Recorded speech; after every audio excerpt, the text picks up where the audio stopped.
Assalamualaikum warahmatullahi wabarakatuh. Pada pembahasan yang kedua ini, saya akan memberikan sedikit gambaran bagaimana cara menggunakan persamaan gelombang stasioner pada penyelesaian soal-soal.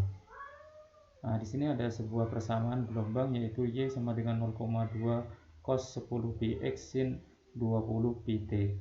Kalau kita perhatikan, bentuk persamaan ini adalah persamaan gelombang stasioner, bukan gelombang berjalan. Nah, jika soal menanyakan jenis gelombang stasioner dari soal ini, maka jawabannya yang benar adalah gelombang stasioner ujung lepas atau tidak terikat, karena di sini adalah cos x, cos kx. Sedangkan pertanyaan yang selanjutnya, berapakah amplitudo penyusun? Amplitudo gelombang stasioner saat X sama dengan 10 cm ya.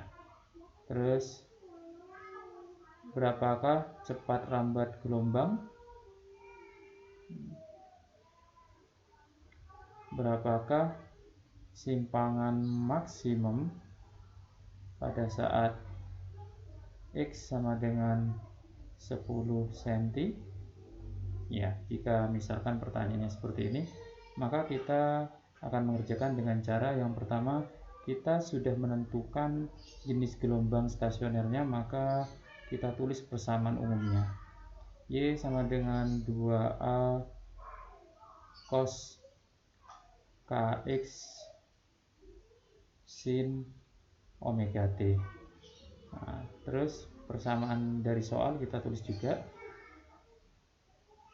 Y sama dengan 0,2 cos 10 px sin 20 pt. Nah, jadi hampir sama dengan cara mengerjakan soal gelombang sebelumnya, kita mencari padanan ini dengan ini, dengan ini. Dari sini kita bisa memperoleh bahwa 2A sama dengan 0,2, A-nya sama dengan 0,1. Kalau ini misalkan semua satuannya adalah cm, ya cm. A di sini adalah A gelombang penyusun, amplitudo dari gelombang penyusun. Sedangkan yang B, amplitudo gelombang stasioner, yaitu A stasioner sama dengan 2A cos kx. Ya, 0,2 cos 10 pi kali x, x-nya 10. Nah, dari sini kita kalikan dulu, 10 kali 10 100 pi. Pi itu nilainya adalah 180 kalau dalam sudut, maka nanti kita tinggal menghitung 180 kali 100 di cos. Nah, setelah itu dikalikan 0,2. Dari sini kita bisa memperoleh amplitudo stasioner. Terus selanjutnya kita mencari cepat lambat. Cepat lambat gelombang itu kalau di sini tetap kita menggunakan lambda kali frekuensi. Terus lambdanya dari mana? Lambda ini kalau dalam persamaan gelombang kita memperolehnya dari bilangan gelombang. Bilangan gelombang itu K.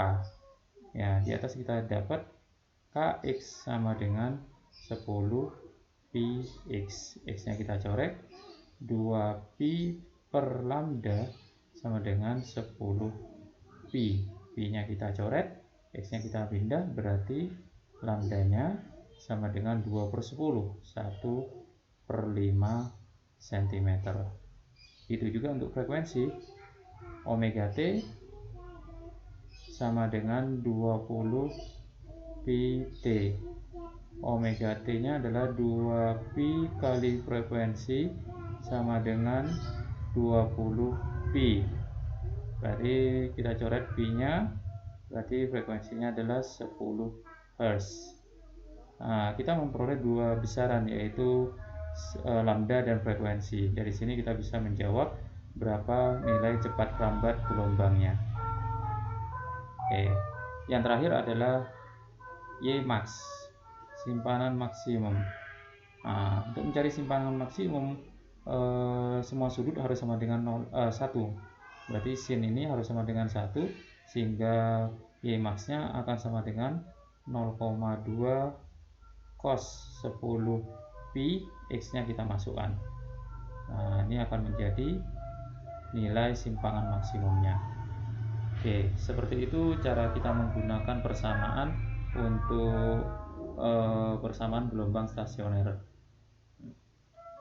Dan ada lagi satu pertanyaan biasanya yang sering ditanyakan adalah jarak simpul atau jarak perut. Nah, bagaimana cara kita menjawab soal kalau pertanyaannya adalah jarak simpul pertama dari persamaan gelombang ini? Nah, kita ingat kembali bahwa ini adalah gelombang stasioner ujung lepas. Kalau ujung lepas bentuknya dia terbentuk perut terlebih dahulu, terus simpul. Jadi kalau kita perhatikan di sini perut, ini simpul, ini perut, ini simpul, ini perut, ini simpul. Pada saat ditanyakan berapakah jarak simpul, maka kita menghitungnya mesti dari ujung pantul. Nah, simpul pertama terbentuk di sini. Kalau kita perhatikan, ini adalah 1/4 dari panjang gelombang. Ini kan dari perut ke simpul itu 1/4, maka jarak simpul pertama itu sama dengan 1/4 lambda. Lambdanya itu adalah panjang gelombang. Jadi kalau kita sudah punya data panjang gelombang, tinggal kita masukkan, maka kita memperoleh jarak simpul pertama dari ujung pantul.